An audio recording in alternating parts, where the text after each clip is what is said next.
In Akka, Abdul-Baha and his family faced many hardships. Prison was filthy and smelly. They endured the pride and illness. It was brutal. Their water was not fit to drink, and the food was scarce. Even when they allowed to the public bath out, it was bad. The treatment became commonplace. They would deal with cats and so on. Maura would not be different with these conditions. And he tells all his followers to share joyful stories. This scene is in cell Akka.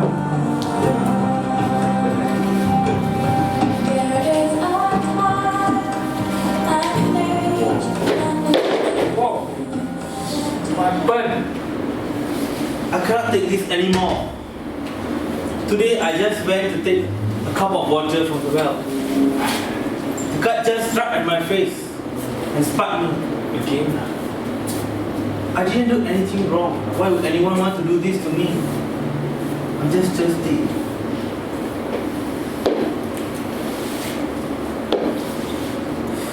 My dear Aki, do not forget what the blessed beauty has instructed us to do.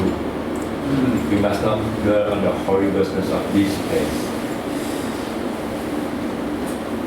But still, how can I find such happiness here? I see nothing here. Maybe you see nothing because there's no lights here.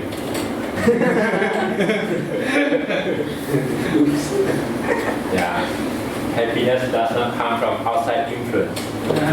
It comes from an inner decision to be happy. We must remember the joyful and happy events in life. Well, I have something interesting to share. I was sleeping so sweetly this morning. I was dreaming I was at a picnic. It was a beautiful place with many shaded trees and sweet smelling grass. The land is beautiful with rolling hills across the horizon. There's a beautiful blanket with all the foods that you can imagine. There was tender lamb, there was exotic cheese, there was so much more. There was, oh, thank you. There was all the fruits that you can imagine. There was sweet nectar and all the types of sweets that you can think of. It was heavenly. I cannot imagine a more tranquil location. What a beautiful place you have described. I wish I'm there myself. Yeah, real Candyland. But wait, there's more. I started to realize I was not eating the food. I was the food. I started to feel people are taking little bites of me. I don't like it at all. Who likes that? I wonder why these people are eating me. Isn't it obvious? They are hungry. They're tasty. Alright. Then I woke up and realized that the fleas had gone into my blanket. It was so painful. I figured I would turn the blanket around and hopefully the fleas will realize that I wasn't on the other side anymore, and then they decided to turn around for another table. So you fooled those fleas, didn't you? I would like to go to the ambulance. But I will be the lamb instead of the bread. But still, you're being eaten by the fleas. How awful is that to live in this kind of place? Yeah. I used to have my own house, my own shop, but now look at me. I have nothing. You have us.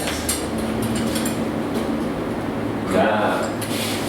The most blessed beauty will always remind us to be grateful of the things that we have. We must be thankful to God for what little things that He has given us.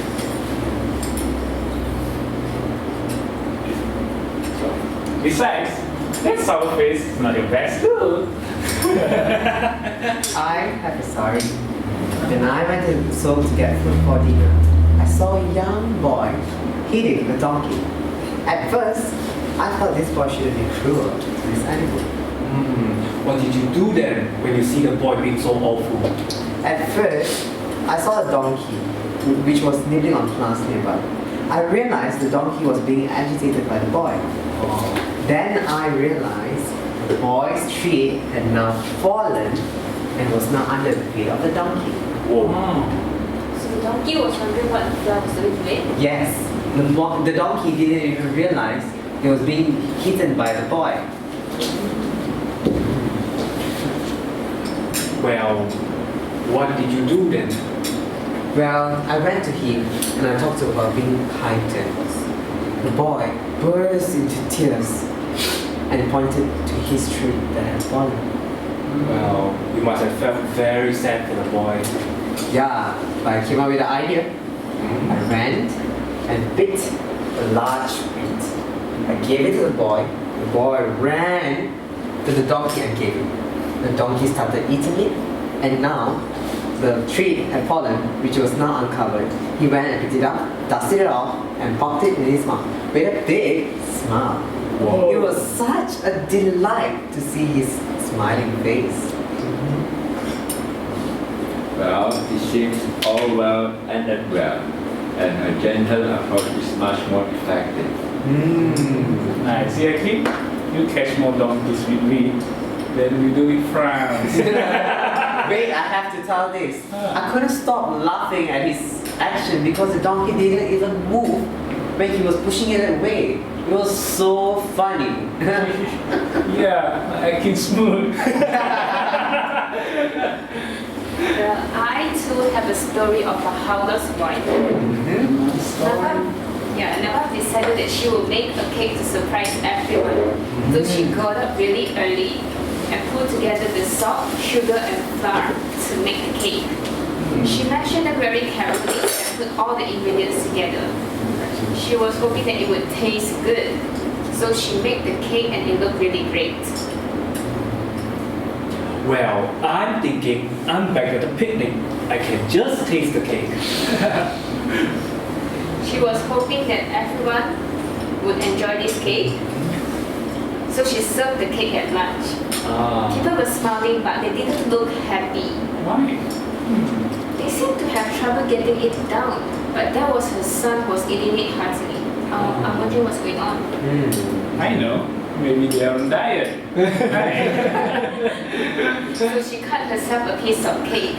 At first, she grimaced in shock and surprise of the saltiness of the cake. It turned out that in the darkness, she mistook the salt for the sugar. And it was very terrible. That's why. But she looked at her son, who stopped eating the cake and looked at her.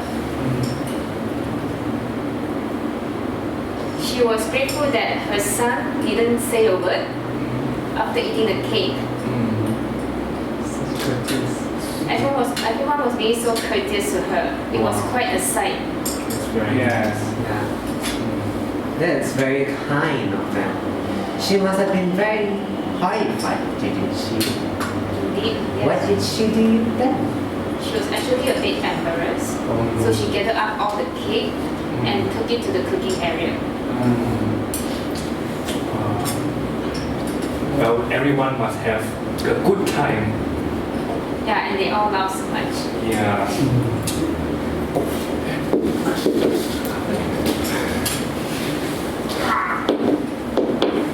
Well, I want to taste this cake to see if it's as bad as you say. Me too. Well, let's have a look at it. Okay, if you insist, but I'm not sure if you're gonna like it. If it doesn't move, I'll eat it.